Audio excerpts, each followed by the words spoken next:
Hello friends, आपका स्वागत है हमारे यूट्यूब चैनल अंकित लेक्चर 2 पर। हम पढ़ रहे थे बीएससी फर्स्ट ईयर मैथ का एक चैप्टर जिसका नाम है सदिशों का समाकलन।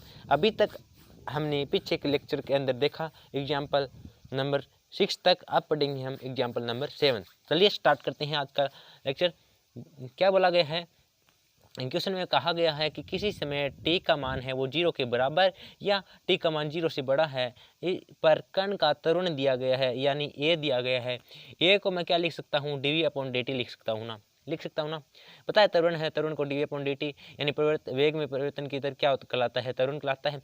इज इक्वल टू इसका मान दिया गया है और बोला गया है condition t is equal to 0 पर वेग v तथा r शून्य है तो ये कंडीशन लगाकर v तथा r के मान निकालने हैं और ये फलन हमें दिया गया है। तो चलिए स्टार्ट करते हैं। सबसे पहले देखो हमें क्या दिया गया है क्वेश्चन में। हमें दिया गया है क्वेश्चन में कि ये बोला गया है कि 12 cos t, यानी इसका मान दिया गया, लिख लेते हैं एक बार। 12 cos 2t i minus 8 sin 2t j plus 16t k। Okay, ये वैल्यू दी गई है, ठीक है। तो हम क्या करते हैं, हम जानते हैं कि ये है, अगर देखो आपको पता है कि कोई फंक्शन है, मान लो कि ये v है, अगर इसका मैं d के साथ यानी मैं इसका समाकलन करता हूँ t के सापेक्ष, यानी क्या होगा dv/dt, वो अवकलन करता हूँ। अवकलन करने पर इसके साथ v के साथ d/dt यानी लग जाता है, ये फंक्शन है वो dv/dt बन जाता है। अगर मैं इसकी उल्ट प्रक्रिया कर दूँ यानी इसका समाकलन कर दूँ तो किसका मान आ जाएगा? v का, ठीक है। v का डेरिवेटिव तो dv/dt होता है और dv/dt का समाकलन क्या होता है? v होता है। इसी प्रकार हम इस टर्म का समाकलन कर दें, हमें तो निकालना क्या है, क्वेश्चन के अकॉर्डिंग चलना है। हमें तो क्वेश्चन में बोला गया है कि v तथा r शून्य हो तब v तथा r की वैल्यू। अब देखो हम a का मान दिया गया यानी dv/dt का मान दिया गया। अगर मैं dv/dt यानी dv/dt का समाकलन कर दूँ तो v तो मुझे यहाँ से निकल जाएगा, ठीक है। तो सबसे पहले हम v निकालते हैं, ठीक है। मैंने अभी तक कुछ नहीं किया, मुझे तो क्वेश्चन में दिखाई दे रहा है वो ही देख रहा हूँ। क्या है कि dv/dt है, ठीक है। उसका समाकलन करने पे v प्राप्त होता है तो हमें चाहिए क्या? v चाहिए, तो v निकाल लो। हमें जो चाहिए उसे प्राप्त करना है, चाहे कुछ भी कैसे भी प्राप्त करें, ठीक है। तो चलिए इसका दोनों साइड क्या करते हैं, समाकलन करते हैं। दोनों ओर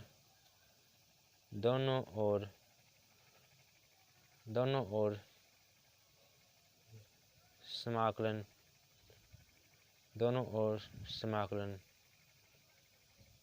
करने पर, ठीक है। ओके, अब करते हैं इसका समाकलन। कर दो, dv/dt का समाकलन करेंगे। पहले चिन्ह लगा लो, यानी चिन्ह यहीं लगा दो, ठीक है। यानी इसका समाकलन कर देते हैं, इसका समाकलन कर दिया हमने, ठीक है। तो dv/dt का समाकलन v is equal to 12 cos 2t है। तो देखो cos का तो साइन हो गया, 12 क्या है? कॉन्स्ट है। तो देखो 2t है, इसका देखो आपको पता है कि कोस्ट हम 2t का अवकलन करते हैं तो 2 आगे आता है, हम समाकलन करेंगे तो ये क्या आ जाएगा? डिवाइड में आ जाएगा 2। तो यहाँ से देखो 2t है, यहाँ से क्या है? 2 है, वो क्या आ जाएगा? डिवाइड में, यानी 12 2 और कोस 2t का साइन 2t, ठीक है। और साथ में क्या है? i भी है माइनस। इसी प्रकार इसका समाकलन करेंगे तो 8 और 2 डिवाइड में आएगा साइन 2t का। साइन 2t का क्या होता है? माइनस तो है ही, साइन का समाकलन करेंगे तो माइनस का कोस 2t, ठीक है। माइनस और माइनस प्लस, क्योंकि साइन का क्या होता है? माइनस कोस, और minus minus plus cos t, और साथ में क्या है? जे प्लस। इसी प्रकार इसका क्या करते हैं? 16t बोला गया है, ठीक है। t का करते हैं तो क्या हो जाएगा? t का 16t²/2 और प्लस में क्या आ जाएगा? c, क्योंकि यह अनिश्चित समाकलन है। तो थोड़ा इसे सिंप्लीफाई कर लेते हैं। क्या करते हैं? v is equal to 6 sin 2t i plus 4 cos 2t j plus क्या होगा? 8 टी स्क्वायर प्लस सी। ये किसका मान निकाल लिया, v का मान तो निकाल लिया हमने, लेकिन उसने बोला गया है, कंडीशन दी गई है। कंडीशन क्या दी गई है, कंडीशन में बोला गया है, यानी शर्त क्या है कि t इक्वल टू 0 है और तब क्या है वेग, यानी v इक्वल टू भी 0 है और r इक्वल टू भी 0 है। यानी हमें क्या करना है, हमें t इक्वल टू 0 रखना है, ठीक है। इसके अंदर तब हम इसका मान निकालेंगे, ठीक है। इनमें से जो आपको दिखाई दे वो इनका मान रख देते हैं। क्या होता है v6 साइन 2, t का मान क्या है 0 और साइन 0 क्या होता है 0, यानी इंटू में 0 प्लस 4 कोस 2t, t का मान 0 और कोस 0 1, यानी 4 इंटू 1, ठीक है, प्लस 8 इंटू टी का मान 0 और ये पूरी रकम 0 प्लस सी। यहाँ से देखो v इक्वल टू भी तो 0 है, तो यानी v इक्वल टू भी 0, ठीक है। क्या आ जाएगा, यहाँ से 0 प्लस यहाँ से बचेगा 4 प्लस सी इक्वल टू क्या आ जाएगा, और 4 के साथ देखो जे भी तो है, ठीक है, 4 के साथ जे भी तो है, आई भी साथ है, इनके साथ तो मैंने इस प्रकार इसलिए नहीं लगाया क्योंकि तो 0 होने थे, ठीक है, फिर भी लगा देता हूँ, ठीक है। क्या होगा 4j plus C is equal to क्या आ जाएगा, सी की वैल्यू यहाँ से क्या आ जाएगी, सी की वैल्यू आ जाएगी यहाँ से माइनस के, सी की वैल्यू क्या आ जाएगी यहाँ से माइनस के 4j, ठीक है। तो अब क्या करते हैं हम, देखो ये c की वैल्यू आ गई और c की वैल्यू है। अब देखो हमने ये वैल्यू तो निकाल ली, v का मान तो निकाल लिया, लेकिन हमें v का एक निश्चित मान चाहिए। यानी हमें इस समीकरण के अंदर क्या है, समीकरण नंबर 1 मान लेता हूँ, समीकरण नंबर 1 के अंदर क्या है c है, ठीक है, c है ना। तो c एक कॉन्स्टेंट है जिसका मान हमें पता नहीं है, इसलिए मैंने कॉन्स्टेंट का भी मान निकाल लिया, यानी माइनस के 4j, ठीक है। इससे हमें इसका स्पष्ट यानी जो निश्चित मान है उसके बारे में पता चलेगा, ठीक है। बोला गया है कंडीशन में कि इसका मान निकालना है, तो चलिए निकालते हैं। तो क्या करते हैं, सी का मान इस समीकरण पर रख दो, यानी सी का मान समीकरण नंबर 1 में रखने पर क्या होगा 6 sine 2t i plus 4 cos 2t j plus 8t square plus सी का मान क्या है माइनस का है, तो यानी माइनस का 4j, ठीक है। ये किसकी मान आ गई, ये किसका मान आ गया, v का मान आ गया, ठीक है। अब देखो हमारे पास v का मान निकल गया, हमें निकालना किसका है, v का तो मान चाहिए था, इसी समीकरण नंबर 2 देती हैं, ठीक है। समीकरण नंबर 2 से v का मान निकल गया। अब हमें r का भी मान निकालते हैं। आपको पता है कि v को किस प्रकार लिखते हैं हम, v क्या है, v को मैं किस प्रकार लिख सकता हूँ, मैं लिख सकता हूँ dr/dt, ठीक है। v को क्या लिख सकता हूँ, लिख सकता हूँ ना। तो ये क्या है, v इक्वल dr/dt है, ये क्या है, विस्थापन में परिवर्तन की दर को ही तो वेग कहते हैं। अगर मैं इसका मैं कह दूं कि v का डेरिवेटिव करते हैं तो क्या होता है dr/dt है, v को किस रूप में लिख लेते हैं हम dr/dt का। अगर मैं इसका वापस से समाकलन कर दूं तो किसकी वैल्यू आ जाएगी, किसका क्या आ जाएगा, अगर इसका v का डेरिवेटिव करने पर ये मान आता है तो इसकी उल्ट प्रक्रिया समाकलन होती है। अगर हम इसका समाकलन कर दे तो हमें v की वैल्यू मिल जाएगी, तो हमारे पास v आ गया। इसी तो मैं क्या लिख सकता हूँ dr/dt लिख सकता हूँ ना, ठीक है। और इसका मैं कहूँ कि समाकलन कर दूँ तो किसकी वैल्यू मिल जाएगी, किसकी वैल्यू मिल जाएगी dr/dt, सॉरी, ठीक है, यहाँ r नहीं है, ठीक है, dr/dt है, इसका मैं समाकलन करता हूँ तो r आता है, ठीक है। dr/dt का समाकलन करते हैं तो r आते हैं, मैंने गलती से यहाँ भी बोल दिया। क्या है, अगर आपको बोला जाए कि r का डेरिवेटिव करो तो क्या करते हैं कि dr/dt आ जाता है। r का डेरिवेटिव ये है तो इसका समाकलन तो यही होगा, ठीक है। तो यहाँ से देखो इसका समाकलन करेंगे तो r मिल जाएगा, तो हमें तो r ही तो चाहिए, ठीक है। इसका भी समाकलन करते हैं 6 sine 2t i plus 4 cos 2t j plus 8t square minus 4j, और इसका समाकलन कर देते हैं, ठीक है,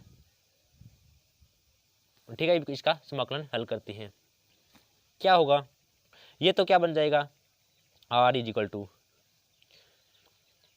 समाकलन करते हैं इसका, 2 है आपको पता है डिवाइड में आएगा 6/2 बनेगा, यानी ये मान लो कि डिवाइड में आएगा तो यहाँ से क्या बनेगा 3 बनेगा, यानी 3 और sin 2t का कोस, और माइनस का तो होता है माइनस sin 2t का समाकलन क्या होता है माइनस का cos 2t, ठीक है, और साथ में आई भी है प्लस इसी प्रकार ये 2 डिवाइड में आएगा तो 2 और cos 2t का sin tt, यानी 2 sin 2t और j प्लस इसी प्रकार इसका क्या होगा 8t², ठीक है, t² है तो t³/3, यानी क्या आ जाएगा यहाँ से मान मैं कहूँ तो क्या होगा कि हमने इसका समाकलन तो कर दिया। देखो हमने किस पार्ट का किया, जे वाले पार्ट का किया था। यहाँ पे जे देखो इसके अंदर जे तो ये पार्ट भी है तो इसको इसके अंदर मिला दो। देखो हमने मान निकाला, सी का मान आ गया -4g, तो जे वाले टर्म को तो एक साथ करो फिर उसका समाकलन करना था, लेकिन हम भूल गए, सॉरी उसके लिए, क्योंकि इसे इसके साथ मिलाना था। क्या आ जाएगा -4g आएगा, ठीक है, और जे दोनों में है तो क्या आएगा कॉमन आ जाएगा, लेकिन 4 इसके साथ 1 है तो 4 के साथ क्या आ जाएगा 4j है।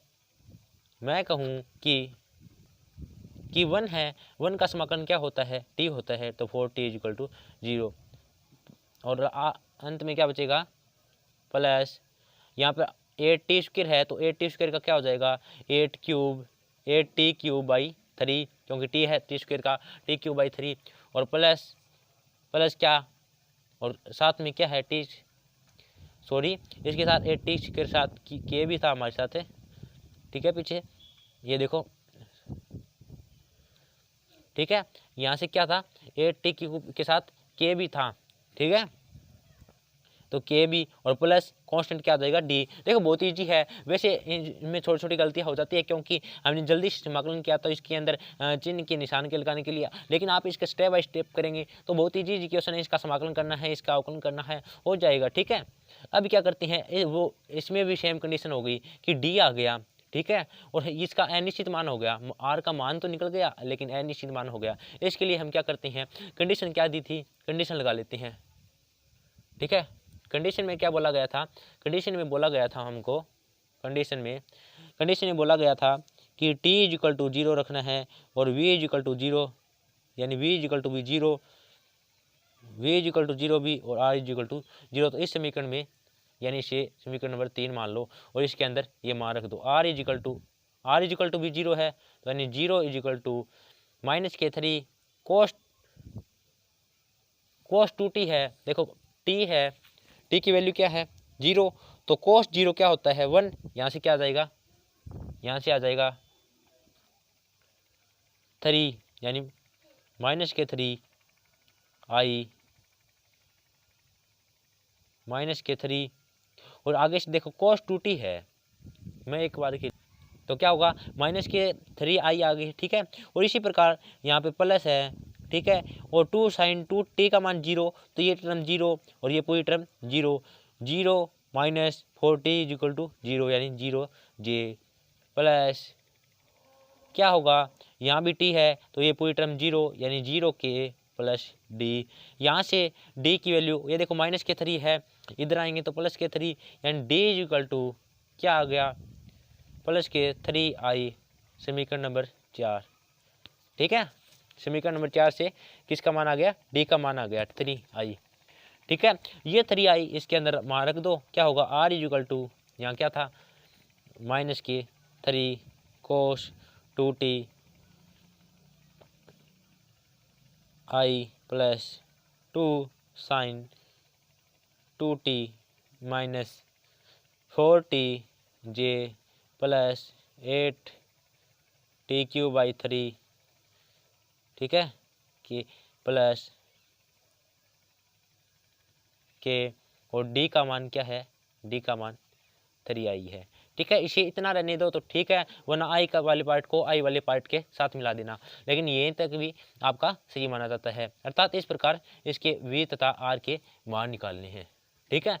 इस प्रकार देखो सबसे पहले हम क्या दिया था क्वेश्चन में, ध्यान से देखना, क्वेश्चन में दिया था हमको किस बोला गया था कि dv/dt का मान दे दिया, हमें सीधे क्वेश्चन दिखते क्या दिखाई देता है, हमें क्वेश्चन देखते ही दिखाई दिया कि अगर हम इस टर्म का एक बार समाकलन कर दें तो हमारे पास क्या आ जाएगा, v आ जाएगा, क्या क्या आ जाएगा, v आ जाएगा।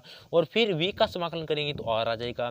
तो हमें तो v और तथा r की वैल्यू निकालनी है। तो हम v तथा r की वैल्यू किस प्रकार निकाल सकते हैं, इनका समाकलन करने पर v तथा r की वैल्यू निकल सकती है। तो हमने क्या हो, अगर क्वेश्चन को देखते ही हमें उस पर क्या करना है, अटैक करना है, ठीक है, जिससे क्वेश्चन को समझने का टाइम भी न मिले, ठीक है, उससे पहले हमें उसका हल निकालना है। तो ठीक है, अगर आपको हमारी वीडियो पसंद आई हो तो लाइक ज़रूर करना, अगर चैनल पर नए हो तो सब्सक्राइब जरूर करना। हम अगले लेक्चर में देखेंगे रेखा समाकलन, लाइन इंटीग्रल, ठीक है। तब तक के लिए अलविदा।